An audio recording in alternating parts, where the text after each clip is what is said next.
NSS மாணவர்களுக்கான இந்த fact checking work ஷாப்பில் இந்த நிறைவு விழாவில் பங்கேற்று உங்களை எல்லாம் சந்திப்பதில் நான் மிகுந்த மகிழ்ச்சி அடைகின்றேன், பெருமை அடைகின்றேன். இந்த சிறப்புக்குரிய நிகழ்ச்சியில் உங்களை எல்லாம் சந்திக்கின்ற இந்த வாய்ப்பை கொடுத்ததற்கு நம்முடைய அதிகாரிகளுக்கும் ஃபேக்ட் செக் யூனிட் அவங்களுக்கும் என்னுடைய பாராட்டுகளையும் வாழ்த்துக்களையும் நன்றியும் நான் இங்கே தெரிவிச்சுக்கிறேன். உங்களெல்லாம் பார்க்கும்பொழுது எனக்கு என்னுடைய ஸ்கூல் டேஸ், காலேஜ் டேஸ் எனக்கு ஞாபகம் வருது. நான் ஸ்கூல் படிக்கும்பொழுது ரொம்ப ட்ரை பண்ணேன், என்சிசியில் எப்படியாவது சேர்ந்துடணும் அப்படின்னு. அதுக்கு அப்ளையும் பண்ணேன், ஆனால் ரிஜெக்ட் பண்ணிட்டாங்க. அதன் பிறகு வேறு வழி இல்லாமல் சரி என்சிசியில் அடுத்து என்எஸ்எஸில் சேர்ந்துடலாம் அப்படின்னு நான் என்எஸ்எஸில் சேர்ந்தேன்.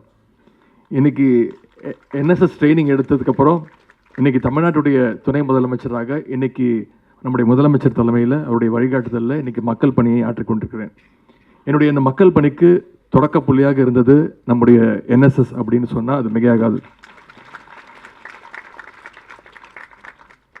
இன்னைக்கு ஜென்ரேஷன் உங்கள் வயசில் இருக்க பல பேர் என்டர்டெயின்மெண்ட், செலிப்ரேஷன், செல்ஃபோன் இப்படி போயிட்டு இருக்காங்க. ஆனால் நீங்கள் என்எஸ்எஸில் சேர்ந்து மக்களுக்காக நாட்டு நல்ல பணிகளை செய்கிறீங்க. அப்படிப்பட்ட உங்களை அத்தனை பேரையும் எவ்வளவு பாராட்டினாலும் பத்தாது. அதனால தான் நம்முடைய திராவிட மாடல் அரசு என்எஸ்எஸ் மாணவர்களுக்குன்னு தனியாக பல மாநிலங்கள் இல்லாத அளவுக்கு ஏராளமான திட்டங்களை நம்முடைய முதலமைச்சர் அவர்கள் செயல்படுத்திட்டு இருக்கார். குறிப்பிட்டு சொல்லணும்னா, பேரிடர் காலங்களில் உயிரை பணைய வச்சு மக்களை காப்பாற்றுற என்எஸ்எஸ் மாணவர்களுக்கான அந்த வருடாந்திர ஊக்கத்தொகை இன்சென்டிவ் கேஷ் ப்ரைஸ் முன்னாடி 50 லட்சம் ரூபாய் இருந்தது. அதை நம்முடைய முதலமைச்சர் அவர்கள் 1 கோடி ரூபாயாக உயர்த்தி கொடுத்தார் நம்முடைய முதலமைச்சர். அதே மாதிரி இங்கே வந்திருக்கக்கூடிய அனைத்து என்எஸ்எஸ் மாணவர்களுக்கும் தெரியும், முன்னெல்லாம் 3 வருடங்களுக்கு முன்பு குடியரசு தின பரேட் டெல்லியில் நடக்கும்.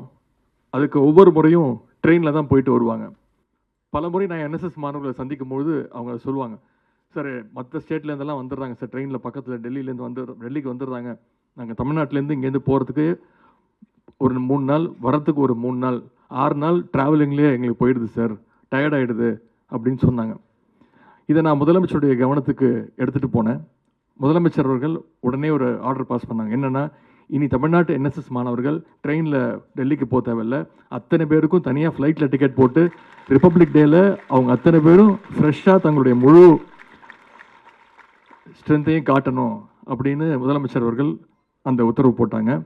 அதனால தான் நம்முடைய முதலமைச்சருடைய உத்தரவுனால தான் இன்றைக்கி கடந்த சில ஆண்டுகளாக நீங்கள் ஃப்ளைட்டில் போய் அந்த ரிப்பப்ளிக் டே பரேடில் கலந்துக்கிட்டு மிகப்பெரிய சாதனைகளை எல்லாம் செஞ்சுட்டு வரீங்க. அதே மாதிரி உங்களுக்கு என்எஸ்எஸில் எவ்வளோ பயிற்சிகள் வழங்கப்பட்டு வருது. ஆனால் இன்றைக்கி உங்களுக்கு இந்த 3 நாட்களுக்கும் உங்களுக்கு கொடுக்கப்பட்டிருக்கக்கூடிய அந்த பயிற்சி மிக மிக முக்கியமானது அப்படின்னு நீங்கள் இந்த 2 என்எஸ்எஸ் வாலண்டியர்ஸ் பேசும்போது அவங்க பேசுகிற விஷயத்தை வச்சு நீங்கள் புரிஞ்சுருப்பீங்க. சோஷியல் மீடியாவில் இன்றைக்கி பெருகி வர காலம் அனைத்துமே இன்டர்நெட், அனைத்துமே சோஷியல் மீடியா ஆயிடுச்சு, சமூக வலைதளம் ஆயிடுச்சு.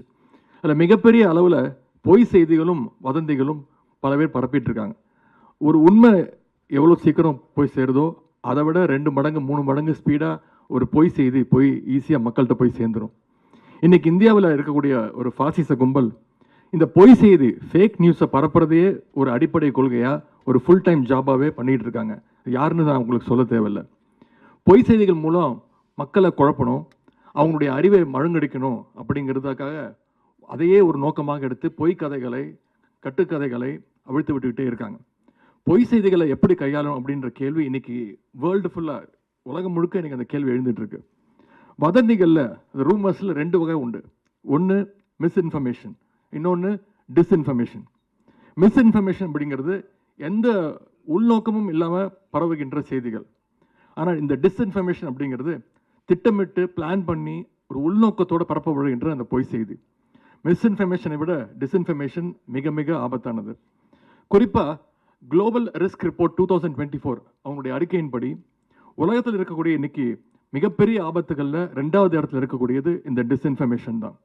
இன்னைக்கு 2வது இடத்துல டிஸ்இன்ஃபர்மேஷன் இருக்கலாம்.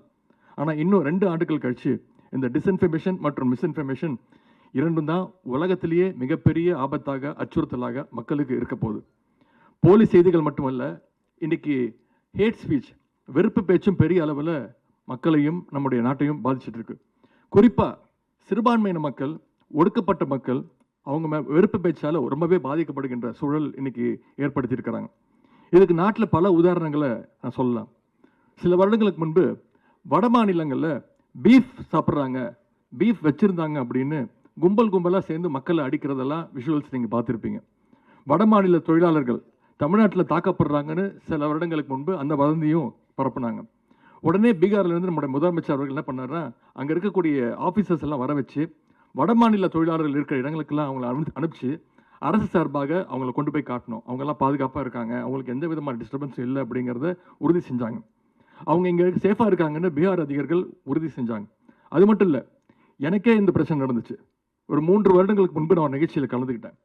அந்த நிகழ்ச்சியில் நான் பேசினது, பிறப்பால் யாரும் உயர்ந்தவர் தாழ்ந்தவர் கிடையாது, பிறப்பால் ஏற்றத்தாழ்வு கிடையாது, அப்படி ஒன்று இருந்துச்சுன்னா அதை ஒழிச்சு கட்டணும் அப்படின்னு பேசினேன்.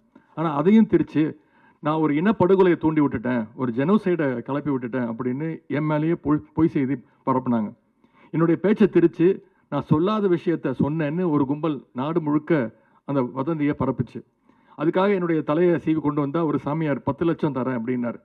இன்னொரு சாமியார் அதுக்கு போட்டி போட்டுட்டு உதயநிதி தலையை சீவி கொண்டு வந்தால் நான் 10 லட்சம் இல்லை 1 கோடி தரேன் அப்படின்னு என்னுடைய தலைக்கு விலை பேசினாங்க. உடனே மன்னிப்பு கேட்க சொன்னாங்க. நான் சொன்னேன், மன்னிப்பு கேட்க முடியாது, நீங்கள் யார் வேணால் போய் பார்த்துக்கோ, எந்த கோர்ட்டுக்கு வேணால் போ, எந்த வழக்கையும் சந்திக்க நான் தயார், நான் பேசினதில் எந்த தப்பும் கிடையாது அப்படின்னு சொன்னேன். மற்ற மாநிலங்கள் போல தமிழ்நாடு எதையும் உடனே நம்பாது என்பதற்கு இங்கே வந்திருக்கக்கூடிய மாணவ செல்வங்கள் நீங்கள் தான் அதற்கு சாட்சி. இதற்கு மிக மிக முக்கிய காரணம் என்னன்னா, இது தந்தை பெரியார் அவர்களால் பண்படுத்தப்பட்ட மண். தந்தை பெரியார் அவர்கள் என்ன சொல்லிட்டு போயிருக்காரு, அவர் என்ன சொன்னார், ஒரு விஷயத்தை யார் சொன்னாலும், ஏன் அதை நானே சொன்னாலும் அதை நீ நம்பாதன்னு சொன்ன ஒரே தலைவர் தந்தை பெரியார் அவர்கள் தான். தலைவர்கள்லாம் என்ன சொல்லுவாங்க, பொய்யான விஷயத்தை கூட சொல்லி இதை நீங்கள் நம்பணும் அப்படின்னு சொல்லுவாங்க. ஆனால் தந்தை பெரியார் அவர்கள் ஒரு பொய்யான விஷயத்தை யார் சொன்னாலும், ஏன் அதை நானே சொன்னாலும் நம்பாதன்னு சொன்ன ஒரே தலைவர் தந்தை பெரியார் அவர்கள். தந்தை பெரியார் அவர்கள் இன்னொன்று சொன்னார், உன்னுடைய பகுத்தறிவுக்கும் புத்திக்கும் எது சரின்னு பட்டுதோ அதை மட்டும் நீ ஏற்றுக்கோ, இல்லைன்னா ஏன் எதுக்குன்னு எதிர்த்து கேள்வி கேளுன்னு சொன்னவர் தந்தை பெரியார் அவர்கள். அந்த வழியில் இன்னைக்கு ஃபேக் நியூஸை தடுக்கணும்னு, அதை பற்றிய அவேர்னஸை மாணவர்களுக்கு ஏற்படுத்தணும்னு நம்முடைய மாண்பு முதலமைச்சருடைய வழிகாட்டுதலோடு அரசு சார்பாக ஒரு டெடிகேட்டட் ஃபேக்ட் செக்கிங் யூனிட் தொடங்கப்பட்டுச்சு.